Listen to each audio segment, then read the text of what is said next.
La Revolución Mexicana. La Revolución Mexicana fue un conflicto armado que se inició en México el 20 de noviembre de 1910.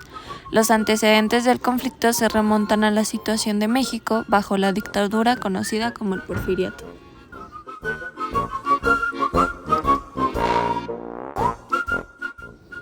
Tuvo su detonante en el descontento popular hacia la dictadura de Porfirio Díaz. A partir de ahí se iniciaron una serie de violentos enfrentamientos entre los partidos, de facciones con intereses muy distintos que transformarían de manera radical las estructuras políticas y sociales del país y acabarían convirtiendo en algunos líderes como Emiliano Zapata y Francisco Villa.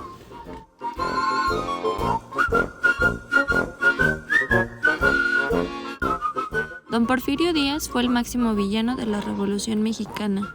Fue presidente en 1876 y de 1877 a 1880, así como de 1884 a 1911, logrado con su larga permanencia en el poder varios progresos muy significativos para el país.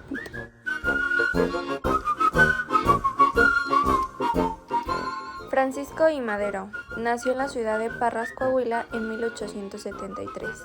Madero creó su propio partido, el Nacional Antirreeleccionista, en 1909. Fue presidente de la Emiliano Nación hasta Zapata, 1900. El caudillo del sur.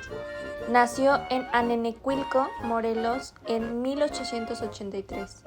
Zapata es sin duda el símbolo máximo de la Revolución Mexicana. Sus ideales de tierra y libertad lo llevaron a proclamar en 1911 el Plan de Ayala. Francisco Villa. Su nombre real, Doroteo Arango. Nació en la población de San Juan del Río, Durango, en 1878. Venustiano Carranza. Nació en Cuatro Ciénegas, Coahuila, en 1859.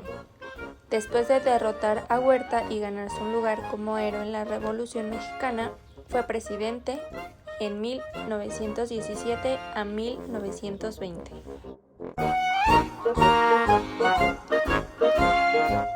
El Palacio Negro de Lecumberri. Se inauguró el 29 de septiembre de 1900, durante el régimen de Porfirio Díaz. Esta fue la prisión más importante del país durante décadas.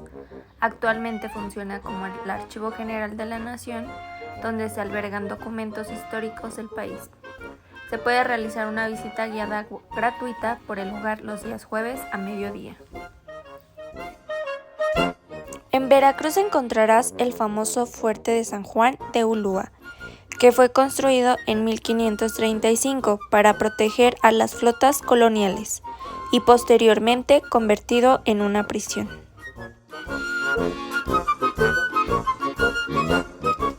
Actualmente, la gastronomía mexicana representa una de las más variadas y sabrosas del mundo, gracias a su fusión del pasado que se fortalece con el presente. En este proceso de la Revolución Mexicana, también uno de los elementos más importantes fueron las adelitas, fieles y heroicas mujeres que acompañaban a la tropa en todo momento, por lo que igual que ellos se enfrentaban al enemigo, preparaban el alimento para todos los soldados y trataban a los enfermos. Probablemente ahora no sea tan difícil preparar una quesadilla de frijoles con verdolagas. Sin embargo, en aquella época las adelitas utilizaron toda su creatividad para dar vida a los platillos como las gorditas, antojitos, los caldos y los atoles para dar fuerza a los combatientes. Varios platillos surgieron durante la época revolucionaria. Uno de ellos, al parecer, fue el burrito. De acuerdo a los relatos populares, esta preparación surgió en el norte del país cuando un vendedor de comida decidió aportar algo al ejército, preparando tortillas rellenas de carne, arroz y frijoles, y llevando ese platillo a bordo de su fiel burro, característica que le dio el nombre. Otra receta que surgió en este tiempo fue la discada, típica del norte del país, la cual es una combinación de res, tocino, jamón, chorizo, cebolla, chile jalapeño y tomate, ingredientes que iban guisados en un disco de arado.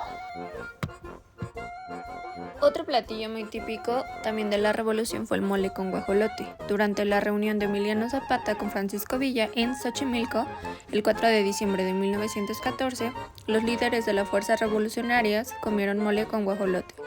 entre otras cosas, pues aunque no era muy frecuente este festín en la época, al tratarse de un acontecimiento importante, se escogió como un platillo tradicional de México.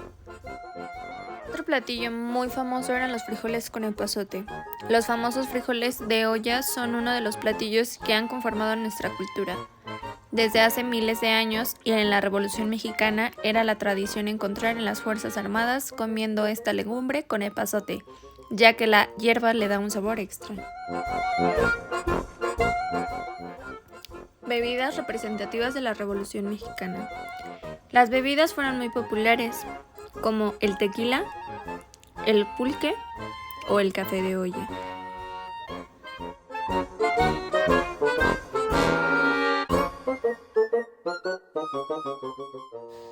Palacio de Bellas Artes. Una gran introducción a la Revolución es simplemente admirar de frente este edificio.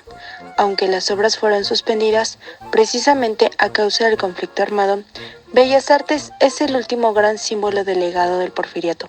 Su obsolencia, testimonio de las prioridades del gobierno derrocado. Museo Regional de la Revolución Mexicana, también conocida como Casa de los Hermanos Cerdán. Este edificio en la ciudad de Puebla aún conserva los impactos de balas que fueron disparadas cuando los hermanos Cerdán fueron descubiertos conspirando en contra de Porfirio Díaz. En su interior hay mobiliario y documentos originales de la época. Museo de la Revolución en la Frontera. El MUEF jugó uno de los papeles más importantes en la Revolución Mexicana. Fue el lugar donde reunió en 1909 entre Díaz y Taft. El presidente estadounidense. Ahí instaló Madero su gobierno provisional en 1911.